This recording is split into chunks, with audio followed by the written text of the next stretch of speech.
जोड़े जोड़े फालावा सूरज देवा घाटावा पे शिवाजी चढ़ावे हो। जोड़े जोड़े फालावा सूरज देवा घाटावा पे शिवाजी चढ़ावे हो। जल बीचे खाड़ होके दर्शन आसरा लगावे हो। जल बीचे खाड़ होके दर्शन आसरा लगावे हो।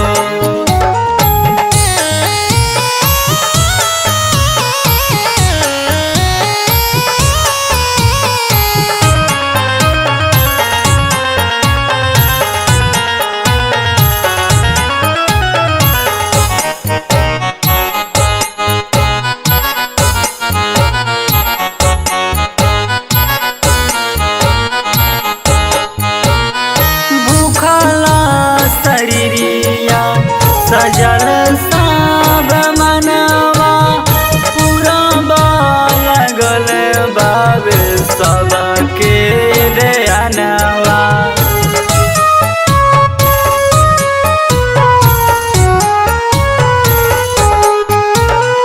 भूखल शरीरिया सजल सब मनवा पूरा लगल बाबे सबके दयानवा। जोड़े जोड़े दौड़ाए दीनानाथ घाटावा पे शिवाजी चढ़ावे हो। जोड़े जोड़े दौड़ाए दीनानाथ घाटावा पे शिवाजी चढ़ावे हो। जल बीचे खड़ा होके दर्शन आसरा लगावे हो।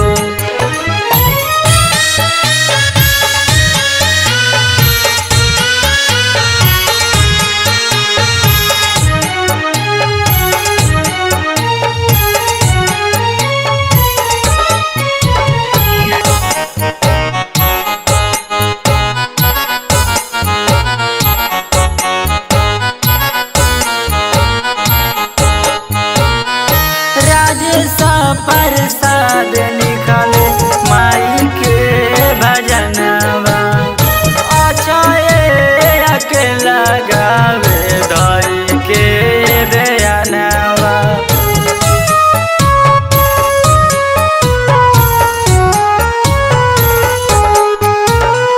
राजेश प्रसाद लिखले माई के भजनवा अच्छा लगावे धई के दयानवा। जोड़े जोड़े सुपावा आदित्य देवा घाटावा पे शिवाजी चढ़ावे हो। जोड़े जोड़े सुपावा आदित्य देवा घाटावा पे शिवाजी चढ़ावे हो। जल बीचे खड़ा होके दर्शन आसरा लगावे हो। जल बीचे खड़ा होके दर्शन आसरा